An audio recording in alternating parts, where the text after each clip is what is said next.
Hello dear students, कैसे हैं बेटा आप लोग। बेटा आज हम लोग बात करेंगे पेरीमीटर एंड एरिया की।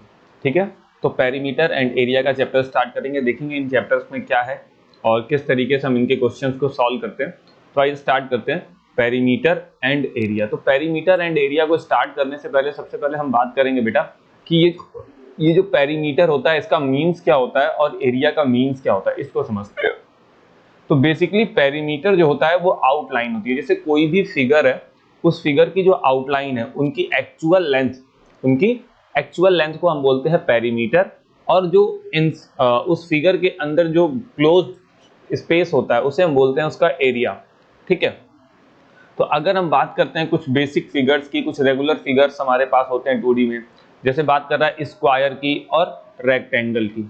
तो हमारे पास स्क्वायर और रेक्टेंगल होते हैं। बेसिकली स्क्वायर क्या होते हैं बेटा, तो अगर मैं जनरली बात करता हूँ स्क्वायर्स की, स्क्वायर क्या होते हैं, तो स्क्वायर ऐसे फिगर होते हैं जिनकी हर एक लेंथ इक्वल होती है। बेसिकली ये 4 साइडेड फिगर होते हैं और इनकी सभी साइड एक दूसरे के इक्वल होती है, यानी कि 4 साइड ऑल ये हमेशा इक्वल होंगी, इन्हें बोलते हैं स्क्वायर। ठीक है, इनका शेप कुछ इस तरीके से होता है।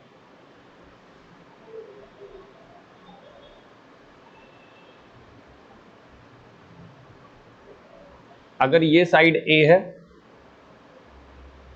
तो ये साइड भी ए होगी बेटा, ये साइड भी ए हो गई और ये साइड भी हो गई, यानी कि इनकी ऑल साइड इक्वल होती है। इसके बाद आता है बेटा रेक्टेंगल। रेक्टेंगल भी 4 साइडेड फिगर होता है बेटा, लेकिन इसकी प्रॉपर्टी थोड़ी सी डिफर होती है। डिफर ऐसे होती है कि इसकी 2 अपोजिट साइड्स इक्वल लेंथ की होती हैं। ठीक है, केवल जैसे मान लीजिए ये हो गया ए, तो इसके अपोजिट डायरेक्शन में ये साइड है, ये भी ए होगा, और ये लेंथ डिफर हो गई, ये मान लीजिए बी है तो ये भी बी हो जाएगी। तो रेक्टेंगल जो होता है उसकी अपोजिट साइड्स आर इक्वल होती हैं। ठीक है, और स्क्वायर की सभी साइड एक दूसरे के इक्वल होती हैं। ठीक है, अब इनसे रिलेटेड इनका एरिया या इनका पेरीमीटर क्या आता है इसको थोड़ा सा हम लोग देखेंगे तो ज़्यादा बेटर रहेगा।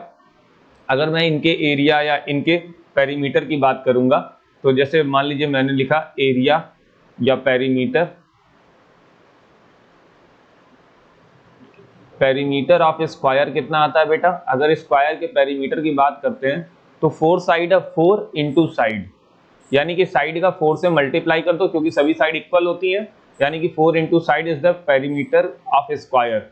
अगर इसी तरीके से पेरीमीटर ऑफ रेक्टेंगल की बात करते हैं तो उसमें 2 अलग अलग साइड होती है और 2 बाहर आती है, यानी कि एक लेंथ होती है और एक विड्थ होती है, यानी कि 2l plus B. 2l plus B is the general formula for the calculating perimeter for rectangle. Okay बेटा, इसके बाद बात करते हैं बेटा एरिया की। अगर हम इसके एरिया की बात करेंगे तो एरिया ऑफ स्क्वायर कितना आएगा बेटा। स्क्वायर का एरिया आता है साइड इंटू साइड। क्या आ जाता है बेटा, side into side, then it means to say side square. Side का स्क्वायर करने से हमारे पास एरिया आ जाता है। वहीं रेक्टेंगल का एरिया क्या आता है, लेंथ इंटू विड्थ। ठीक है, लेंथ इंटू विड्थ, ये आ जाता है रेक्टेंगल का एरिया। ठीक है, तो इस तरीके से हम एरिया और पेरीमीटर को कैलकुलेट करते हैं। ठीक है, अब आइए थोड़ा सा एक एग्जांपल देख लेते हैं। देखिएगा यहाँ पर एक एग्जांपल गिवन है। अगर आप इस एग्जांपल को देख रहे होंगे आपको ये एग्जांपल दिखाई दे रहा होगा। इसको थोड़ा सा देखते हैं और समझने की कोशिश करते हैं क्या कह रहा है ये एग्जांपल। देखिएगा इस एग्जांपल में कह रहा है अ door frame of dimension 3 into 2 meter is fixed on a wall of dimension 10 into 10 meter। ठीक है, अब यहां फिगर आपको दिख रहा है तो ये 10 into 10 मीटर की वॉल है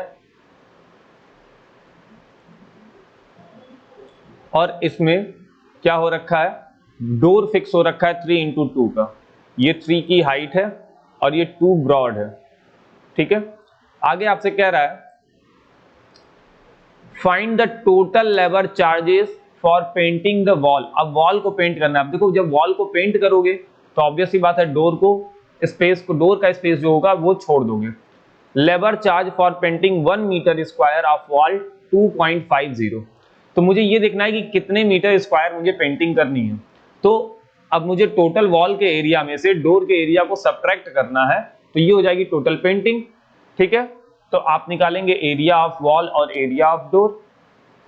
पहले निकाल लीजिए एरिया ऑफ वॉल।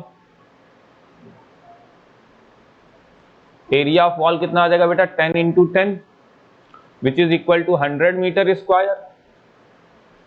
इसके बाद एरिया ऑफ डोर कितना आ गया 3 into 2 which is equal to 6 meter square. अब area to be painted, area to be painted कौन कितना एरिया पेंट करोगे, एरिया फॉर पेंटिंग लिख सकते हैं, फॉर पेंटिंग। ये कितना आ गया बेटा 100 minus 6 it is equal to 94 metre square, ये आ गया। अब टोटल कॉस्ट, अब 1 मीटर स्क्वायर का कॉस्ट 2.50 रुपीज है, तो इतने का कॉस्ट कितना आ जाएगा, मल्टीप्लाई कर दो 94 इंटू 2.50। अब जब इसको कैलकुलेट करोगे तो इसका आंसर बेटा टोटल आ जाएगा 235 रुपीज। कितना आ गया बेटा 235 रुपीज। तो इस तरीके से हम कैलकुलेट करके इसका आंसर निकाल सकते हैं। ओके, आई होप आपको ये क्वेश्चन समझ में आया होगा कि क्या किया गया है। ओके, नेक्स्ट आगे देखते हैं। आगे कुछ और एग्जांपल्स देखते हैं, उनको समझने की कोशिश करते हैं। जैसे देखिएगा एक एग्जांपल यहाँ लिया गया है, देखिएगा मैं इसके इमेज को थोड़ा सा बड़ा कर देता हूँ ताकि आपके लिए थोड़ा सा अंडरस्टैंडेबल हो जाए।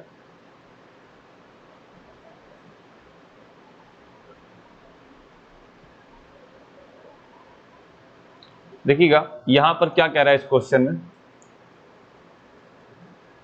कह रहा है a wire is in the shape of square.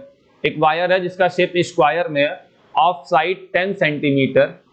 If wire is rebent into a rectangle of length 12 centimeter, find its breadth which enclosed more area the square और द रेक्टेंगल। अब समझिएगा एक वायर है, वायर को हमने क्या किया है स्क्वायर शेप में बना लिया है और उसकी एक साइड 10 सेंटीमीटर की है।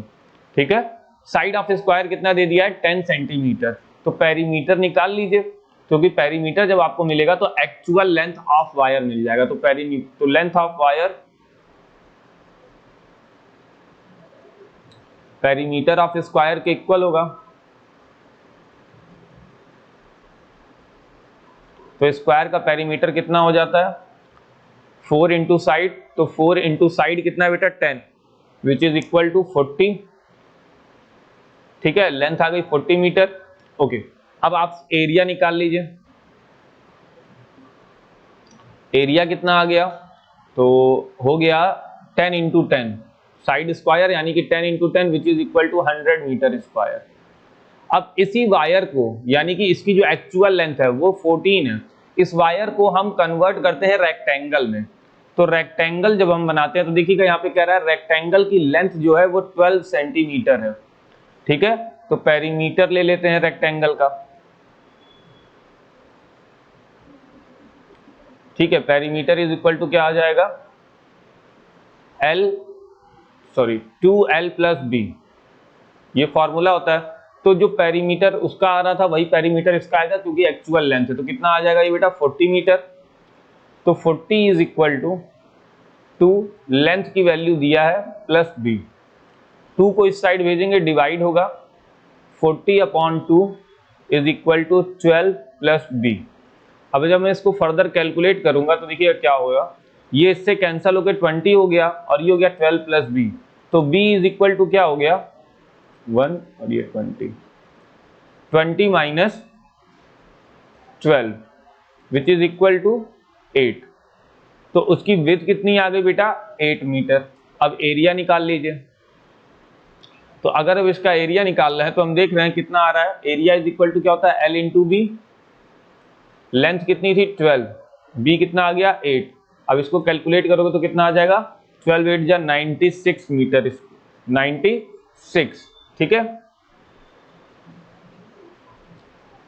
अच्छा एक चीज देखिएगा, यहाँ पर मैंने मीटर स्क्वायर लिख दिया, यहाँ पर यूनिट जो दी है वो सेंटीमीटर में है, तो इसको आप सेंटीमीटर स्क्वायर मानेंगे।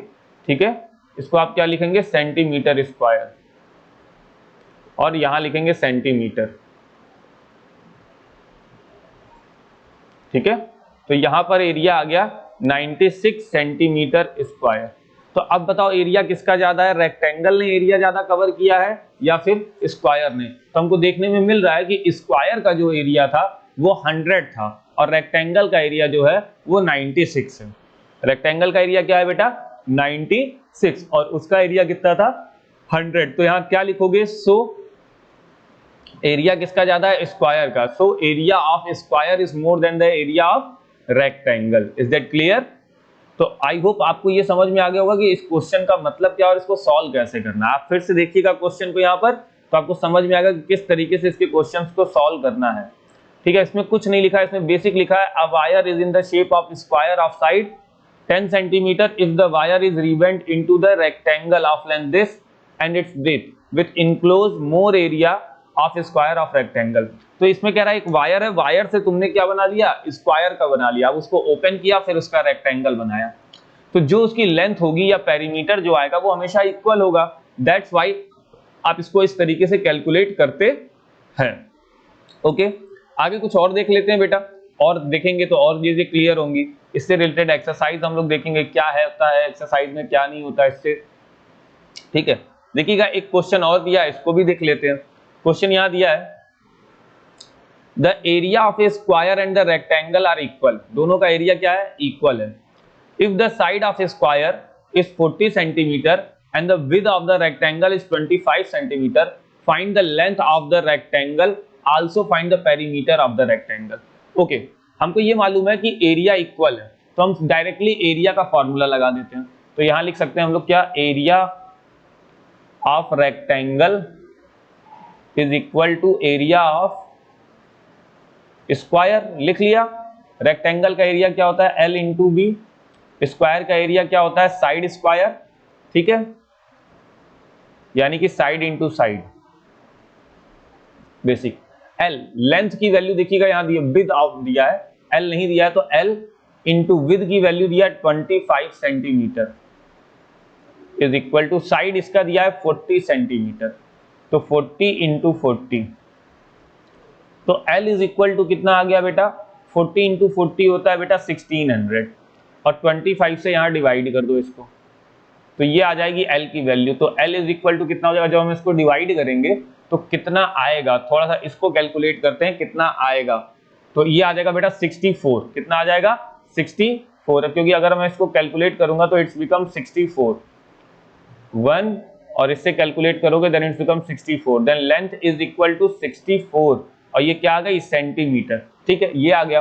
आगे कह रहा है find the length area, also find the perimeter of the rectangle. Rectangle का V पता है, रेक्टेंगल का L पता है, तो रेक्टेंगल का पेरीमीटर पता करना है अगर तुम्हें, तो पेरीमीटर कैसे पता करोगे बेटा, 2L प्लस B। तो तुमने लिखा 2L कितना आ गया 64, B कितना है 25, तो इज इक्वल टू 2, इन दोनों को ऐड किया देन इट्स बिकम 89, तो मल्टीप्लाई बाई 89। अब इन दोनों को मल्टीप्लाई कर तो कितना आ जाएगा 178, कितना आ गया बेटा 178 centimetre is the perimeter. Is that clear? तो ऐसे क्वेश्चंस को कैसे सॉल्व करना है, सिंपल होता है बेटा, कुछ नहीं करना है, आपको सिर्फ और सिर्फ फॉर्मूला दिमाग में रखना है, क्वेश्चन को केयरफुली रीड करना है और उससे रिलेटेड चीजों को सिंपली सॉल्व कर देना है। ठीक है, फिर इसके बाद आ जाती है बेटा एक्सरसाइज। अगर हम एक्सरसाइज की बात करेंगे तो एक्सरसाइज 11.1 में अप्रोक्सीमेटली 8 क्वेश्चंस हैं। इसके क्वेश्चंस को आप सॉल्व करेंगे, देखेंगे किस तरीके से सॉल्व किए जाते हैं। कुछ का बेसिक हिंट मैं दे देता हूं, नहीं सॉल्व होगा तो मैं करके बता दूंगा। जैसे पहला क्वेश्चन कह रहा है the length and the breadth of a rectangular piece of land is 500 and 300 metre respectively, find area. बहुत इजी तरीका है इसके एरिया को फाइंड करने का, सिंपली तुम एरिया फाइंड कर सकते हो, यानी कि 500 इंटू 300 करोगे एरिया आ जाएगा। दूसरा the cost of land if 1 metre square of land cost 10,000। अब जितना एरिया आया है उसके एरिया को हमें 10,000 से मल्टीप्लाई करना है। क्यों? क्योंकि हमें टोटल एरिया का कॉस्ट निकालना है। ठीक है, लैंड का कॉस्ट निकालना है, और 1 मीटर स्क्वायर का कॉस्ट 10,000 दिया है, तो अगर हम टोटल एरिया को 10,000 से मल्टीप्लाई कर लेंगे तो हमारे पास टोटल कॉस्ट आ जाएगा। Is it clear? Okay. Question number 2, find the area of square park whose perimeter is 320। तो एक स्क्वायर पार्क का पेरीमीटर दिया है, तो पेरीमीटर का फॉर्मूला लगाएंगे, देख लेंगे, फिर जब पेरीमीटर से साइड तुमको मिल जाएगा तो एरिया निकाल देंगे साइड से, आंसर आ जाएगा। तो बहुत ही सिंपल क्वेश्चन होते हैं बेटा, इसके कोई बहुत ज्यादा डिफिकल्ट क्वेश्चन नहीं होते हैं, एकदम इजी लेवल के क्वेश्चन होते हैं। तो आपको केवल ये करना है कि क्वेश्चन को केयरफुली रीड करना है और केयरफुली रीड करते हुए क्वेश्चंस को सॉल्व करना है।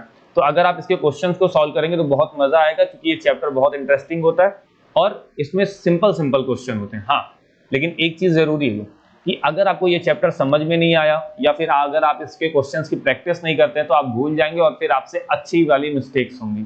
तो अपनी मिस्टेक्स को अवॉइड करने के लिए रेगुलर प्रैक्टिस बहुत जरूरी है। आइए तब तक हम लोग एक एग्जांपल और देख लेते हैं कोई, ठीक है, एक एग्जांपल और देख लेते हैं। जैसे यहां पर दिया है एक एग्जांपल, देखिएगा, the area of a rectangular sheet is 500 centimetre square if the length of the sheet is 25, what is it's width, also find the perimeter of rectangle. तो इसको करना क्या, ध्यान दीजिएगा, देखिए क्या किया गया है। अगर आपको एरिया दिया है तो 500 स्क्वायर एरिया दिया है, एरिया इज इक्वल टू क्या होता है, L into B, L into B. तो 500 इक्वल टू लेंथ आपको गिवन है 25 और इंटू बी, तो b इज इक्वल टू क्या हो गया 500 अपॉन 25, तो कितना आ जाएगा बेटा 20 सेंटीमीटर इसकी विड्थ आ जाएगी। कितनी आ गई, 20 सेंटीमीटर आ गई इसकी विड्थ। तो ये बहुत ही सिंपल तरीका है। अच्छा, अभी इसका पेरीमीटर निकालना है, तो पेरीमीटर कैसे निकालेंगे, 2L प्लस बी, ये लिखा। अब मैं इसका फॉर्मूला रखूंगा, तो क्या रखूंगा, 25 plus 20 which is also equal to 2 into 45, 20 plus 25 is become 45। अब इन दोनों को मल्टीप्लाई करेंगे तो कितना आ जाएगा बेटा 90 centimetre. So the perimeter of rectangle is 90 centimetre. तो इसके क्वेश्चंस में बेटा कुछ भी नहीं होता है, बहुत ही सिंपल लेवल के क्वेश्चंस होते हैं, बहुत ही इजी क्वेश्चंस होते हैं। अगर आप चाहेंगे तो इसके क्वेश्चंस को बहुत ही इजी तरीके से सॉल्व कर लेंगे। ठीक है, आगे देखते हैं। एक और एग्जांपल दिया था, एग्जांपल नंबर 3। देखिए क्या कह रहा था example number 3, Anu wants to fence the garden. Fence का मतलब होता है बेटा पेरीमीटर पर फेंसिंग करना। फेंसिंग का मतलब होता है कि आप अपने किसी लैंड को सिक्योर करने के लिए क्या करते हो, किनारों पर कोई वॉल खड़ा कर देते हो या फिर कोई वायर को सर्कल कर देते हो, उसी को हम लोग बोलते हैं फेंसिंग करना। यानी कि अपने लैंड की आउटलाइन बनाते हैं आप किसी तरीके से, उसी को हम लोग कहते हैं फेंसिंग करना। तो fencing with the help of BRICS कर सकते हैं, with the help of rope कर सकते हैं, तो किसी भी मटेरियल से आप उसको कवर अप करते हैं तो उसे बोल देते हैं फेंसिंग। यानी कि फेंसिंग अगर आ रहा है तो वो पेरीमीटर के बारे में बात कर रहा है। तो Anu want to fence the garden in front of her house on 3 side, तो वो 3 साइड से फेंसिंग करती है क्योंकि एक साइड में उसका घर है। 20 मीटर, 12 मीटर, 12 मीटर, तो वो 12 और 20 की फेंसिंग करती है। Find the cost of fencing at the rate of 150। अब देखिएगा यहाँ पर ऐसा नहीं कहा है कि यहाँ पर जो लैंड है उसका फिगर क्या होगा, लेकिन इसके क्वेश्चन के अकॉर्डिंग उसके लैंड का फिगर रेक्टेंगुलर है। क्यों रेक्टेंगुलर है, क्योंकि दो साइड 12 सेम की है और एक साइड 20 की है। तो हम लोग ये कह सकते हैं कि ये वाली साइड जो है, एक ये साइड और एक इस साइड, ये दोनों क्या है बेटा 12 की है। ठीक है, और ये वाली साइड जो आएगी बेटा, ये इधर से, ये कितनी है बेटा 20 की साइड है। तो ये दोनों 12 की हैं और ये ब्लैक वाली साइड कितने की है 20 मीटर की हो गई। ठीक है, तो हमको क्या निकालना है बेटा, इसका कैलकुलेट करना है फेंसिंग का कॉस्ट। तो फेंसिंग 3 साइड से हो रही है। ठीक है, तो हमें फेंसिंग 3 साइड से हो रही है और तीनों साइड की लेंथ हमें गिवन है। तो टोटल लेंथ निकाल लो, 20 प्लस 12 कितना आ गया। तो अगर हम टोटल लेंथ निकालते हैं 20 प्लस 12 कितना आ गया बेटा, ये तो ये हो जाएगा 44 आ गया। अब 1 पर मीटर का कॉस्ट 150 है। 1 मीटर का कॉस्ट कितना है बेटा 150। ठीक है, तो इसको मल्टीप्लाई कर दो 150 से, तो टोटल कॉस्ट आ जाएगा कि फेंसिंग का टोटल कॉस्ट कितना आया। ठीक है बेटा। तो इसी तरीके से इससे ये एकदम बहुत सिंपल क्वेश्चंस है, इससे रिलेटेड सारे एग्जांपल्स मैंने बता दिए। एक्सरसाइज आप ट्राई करेंगे, एक्सरसाइज नहीं आएगी तो फिर मैं बताऊंगा, बट पहले आपको ये ट्राई करना है, ठीक है। तो आज के लेक्चर के बाद हम इसको देखेंगे कि किस तरीके से हम इसकी एक्सरसाइज ट्राई करते हैं। कोई बहुत ज्यादा क्वेश्चंस नहीं है, केवल 8 क्वेश्चंस हैं पहली एक्सरसाइज में। जब आप ट्राई करेंगे तो बेटा बहुत ही इजी वे में हो जाएगा, नहीं होगा तो फिर मैं आपको बताऊंगा। लेकिन एक चीज जरूर आपको हमेशा रिमाइंड रखनी है कि आप फॉर्मूलाज हमेशा लर्न रखिए, पेरीमीटर क्या होता है ये हमेशा दिमाग में रखिए, एरिया क्या होता है, साथ ही साथ आपको फिगर भी दिमाग में रखना पड़ेगा, नहीं तो पता चलेगा कि आप पेरीमीटर का एरिया, पेरीमीटर निकालना है किसी इस फिगर के लिए तो आप फॉर्मूला दूसरे फिगर का लगा रहे हैं। तो आपको बेटा हमेशा याद रखना चाहिए कि फिगर के साथ उसका एरिया या पेरीमीटर का फॉर्मूला क्या बनता है। इज दैट क्लियर बेटा? तो इस पे जरूर फोकस करना होगा आपको, ओके। बाकी की चीजें हम लोग नेक्स्ट लेक्चर में देखेंगे। इन क्वेश्चंस को आप ट्राई करेंगे, नहीं कर पाएंगे तो फिर मैं नेक्स्ट लेक्चर में इन क्वेश्चंस को डिस्कस करूंगा, ओके। तब तक आप इसको ट्राई करिए। मिलते हैं बेटा फिर से नेक्स्ट लेक्चर में, ओके। Bye bye.